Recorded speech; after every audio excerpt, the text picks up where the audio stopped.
جی बिस्मिल्लाहिर्रहमानिर्रहीम। अस्सलाम वालेकुम नाजरीन, उम्मीद करता हूँ सब खैरियत से होंगे। मैं फलक शेर हूँ, आप देख रहे हैं तबसरा हर रोज।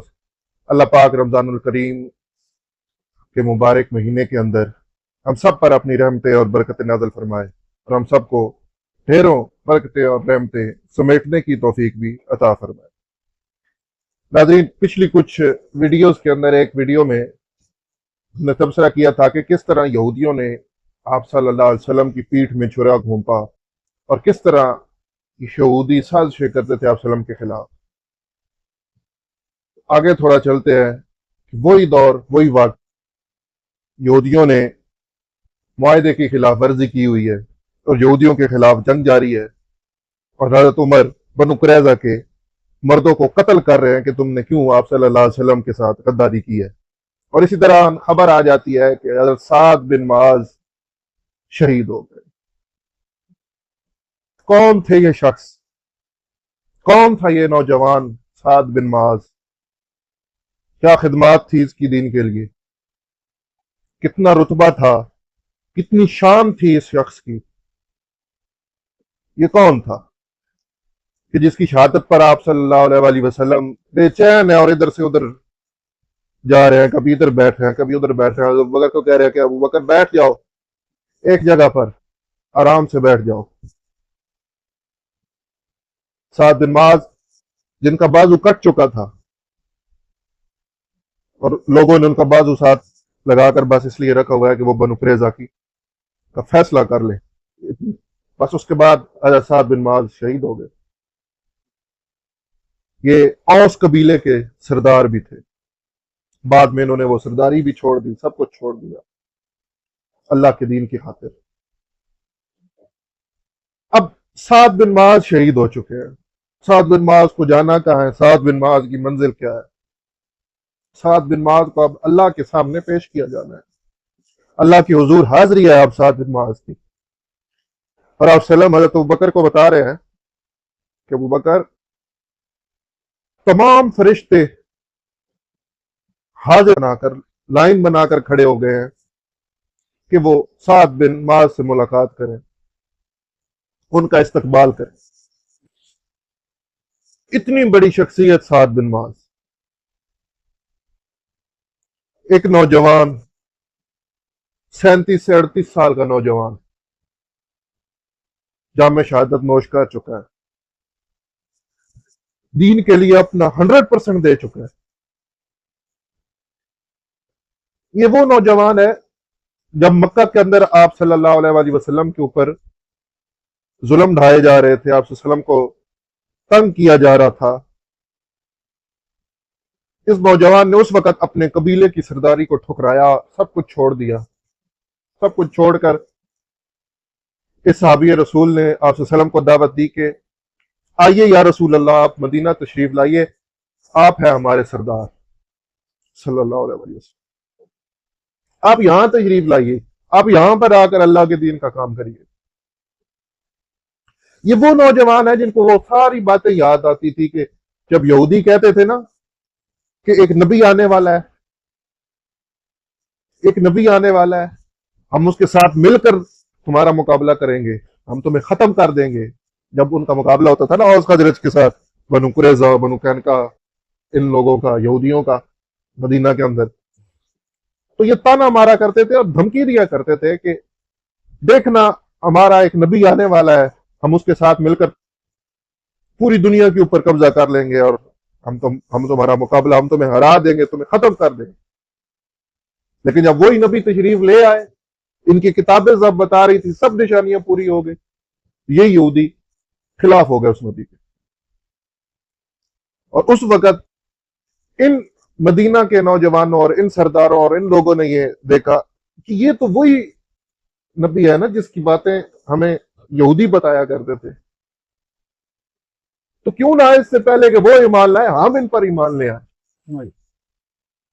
एक अल्लाह की तरफ से अता भी होती है ना, अल्लाह ने अता करना था ये सब, और फिर तलब और फिर तड़प और फिर उस दीन को और उस मकसद को जो नबी पाक सल्लल्लाहु अलैहि वसल्लम ने दिया, उसको समझा साद बिन मुआज ने, और साद बिन मुआज जैसे सैकड़ों साहबा, हजारों साहबा ने। तभी اتنا پھیلا نا دین. تو اب اسلم بتا رہے ہیں کہ فرشتے استقبال کے لیے آ گئے ہیں. جتنے فرشتے ہیں سارے استقبال کے لیے آ گئے سعد بن معاذ کے.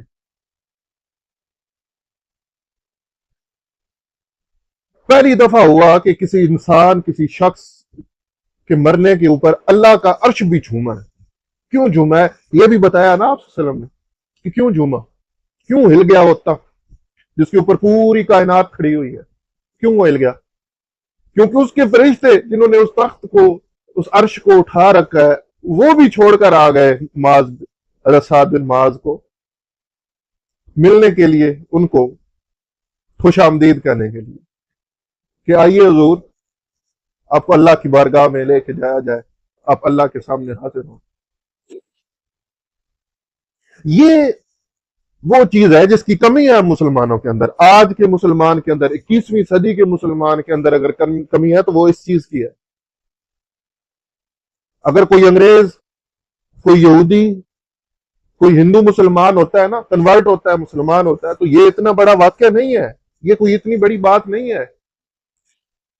اللہ پاک ہدایت دیتا ہے لوگوں کو، ہمیں پتہ ہے، ہم جانتے ہیں اللہ کی ہدایت کے بغیر کچھ بھی نہیں ہو سکتا. ہمیں یہ سب معلوم ہے کہ اللہ ہدایت دیتا ہے انسانوں کو. ہاں تو اللہ ہدایت دے رہا ہے تو یہ کنورٹ ہو کر مسلمان ہو رہے ہیں. لیکن اس سے بڑا واقعہ کیا ہے میں آپ کو بتاتا ہوں. اس سے بڑا واقعہ میرے آپ کے گھر میں اگر کوئی بچہ پیدا ہوتا ہے نا، 2 مسلمانوں کے گھر کے اندر ایک بچہ پیدا ہوتا ہے، یہ سب سے بڑا واقعہ ہے. کس طرح؟ اس کی وجہ میں آپ کو بتاتا ہوں کہ جب ایک بچہ ایک مسلمان کے گھر پیدا ہوتا ہے نا، تو سب سے پہلے اس کے کانوں میں اذان دی جاتی ہے، اس کو بتایا جاتا ہے کہ تو مسلمان ہے. پہلی سیڑھی اس کو چڑھا دی گئی، پہلا سٹیپ اس کو طے کروا دیا گیا کہ تو مسلمان ہے بیٹا، تیرے سامنے کھول کے رکھ دیا. یہ دین زیرو سے شروع ہو گیا تجھے معلوم ہونا.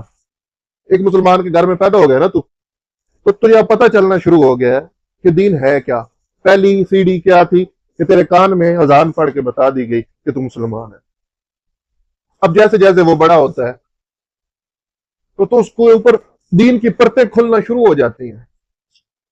اندازہ لگائیے نا کہ ایک 30 سال کا، 28 سال کا، 25 سال کا نوجوان یا لڑکی یا لڑکا اگر ہندو سے یا عیسائی سے کنورٹ ہو کے مسلمان ہو رہا ہے، اور اس کے مقابلے میں ایک 25 سال کا نوجوان جو پہلے دن سے جس کے کان میں کلمہ پڑا گیا ہے اور وہ مسلمان ہو کر آیا ہے اور وہ ساری سیڑھیاں طے کر کے آیا، اور اس کو دین کا سب کچھ پتا ہے، اس کو سارا علم ہے، اس کے پاس سارا ایک ایکسیس آف نالج تھی دین کے بارے میں پتہ کرنے کی، ایک سب کچھ پتا تھا. اس کے ماں باپ نے اس کی تربیت کرنی تھی، اس کے معاشرے نے اس کی تربیت کرنی تھی، اس کے مسلمان معاشرے نے اسے بتانا تھا کہ دین ہے کیا، اللہ کا تجھے دنیا میں بھیجنے کا مقصد کیا ہے، تو نے دین کو فالو کیسے کرنا ہے، تو نے دین پر عمل کیسے کرنا ہے، تیرے اندر دین نے پروان کیسے چڑھنا ہے، اصل دین ہے کیا. شیعہ سنی، کافر کافر، عربی خطاطی کے کپڑے پہن لیے، سر پہ ٹوپی اس طرح پہن لی، نماز رفع دین سے پڑھ لی، بغیر رفع دین کے پڑھ لی. اور بچے یہ نہیں تھا تیرا کام، تو اسی میں الجھ کے رہ گیا، مسلمان اسی میں الجھ کے رہ گیا، ختم ہو گیا. کیا فائدہ ہوا اس مسلمان کا؟ اس مسلمان کی کہ ایمان کی طاقت کتنی ہے، آپ اندازہ لگاؤ کتنی سی طاقت ہے. اتنی بھی طاقت نہیں ہے. آج وہی مسلمان فلسطین میں بچے مر رہے ہیں، ان کے قتل عام ہو رہا ہے، اس کے لیے کچھ بھی نہیں کر پا رہا ہے. اگر طاقت ہوتی نا، اگر وہ سعد بن معاذ ہوتا، اگر وہ عمر بن خطاب ہوتا، اگر وہ شیر خدا علی ابن ابی طالب ہوتا، پھر ایسا نہ ہو رہا ہوتا. خدا کی قسم ایسا نہ ہو رہا ہوتا. ہمارے مسلمان بہن بھائی مر نہ رہے ہوتے کہیں بھی، کسی خطے میں بھی. بس یہی تھی کمی ہمیں، یہی کمی ہے ہمارے اندر کہ ہم دین کو سمجھ ہی نہیں پائے، ہم اللہ کے پیغام کو سمجھ ہی نہیں پائے. ضرورت کس چیز کی ہے؟ ضرورت ہے مسلمان ماں باپ کو، ان لوگوں کو، بڑوں کو جو ایک فیملی کو رن کر رہے ہیں، جو ایک معاشرے کو رن کر رہے ہیں، کہ خدا را دین کی طرف آؤ، دین کو سمجھو، قرآن کو پڑھو، قرآن کو کھولو، اللہ کے احکامات کو سمجھو، نبی پاک کے اسوہ حسنہ، نبی پاک کی سیرت کو پڑھو، پتہ چلے تمہیں کیا ہے دین، تمہارے اندر دین آئے. हमें पता चले हमने अगली नस्ल को कैसे संवारना है, उनको कैसे दीन की तरफ लेकर आना है, उनकी कैसे तरबियत करनी है, उनके अंदर कैसे फिट करना है दीन को, कि वो कल माशरे में जब घूमे तो वो खैर ही खैर हो, उनके अंदर दीन ही दीन हो, बरकत ही बरकत हो, और वो दुनिया के अंदर दीन का बोल बाला करने वाले हो, अल्लाह के पैगाम को, अल्लाह के काम को लेकर जाने वाले हो, वो जुल्म का मुकाबला करने वाले हो। बस जब ये सारी चीजें आ जाएंगी एक इंसान के अंदर, एक मुसलमान के अंदर, कि वो अल्लाह के दीन को समझ जाएगा, तो फिर खैर ही खैर है, फिर ये सारे मामला खुद ब खुद ठीक होना शुरू हो जाएंगे। ये जो माशी परेशानियां हैं, ये जो खानदानी परेशानियां हैं, ये जो जितनी भी इंसान के साथ जुड़ी हुई परेशानियां और मुश्किलें हैं, ये सारी खत्म हो जानी है जब अल्लाह की तरफ आ जाओगे।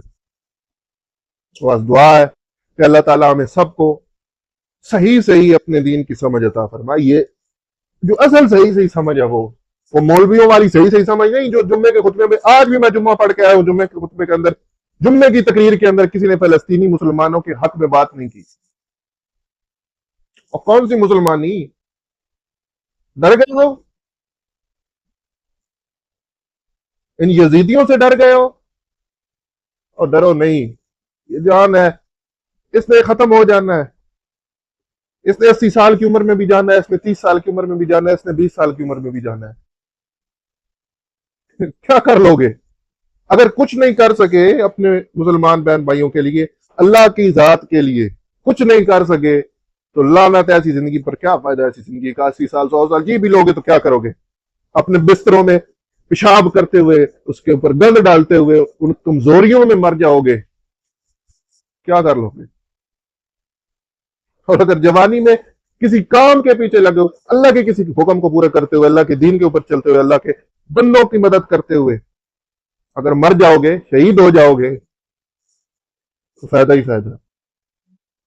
ये दुनिया तो है ही कुछ नहीं, चंद मिनटों की ये दुनिया है, चंद सेकंडों की भी नहीं है अगर आखिरत के हवाले से देखा जाए। बस अल्लाह से दुआ है, अल्लाह पाक हम सबको अपने दिन की सही सही समझ बूझ अता फरमाए। अगली वीडियो तक मुझे इजाजत दीजिए, अपना ख्याल रखिए, चैनल को लाइक शेयर सब्सक्राइब जरूर करिए।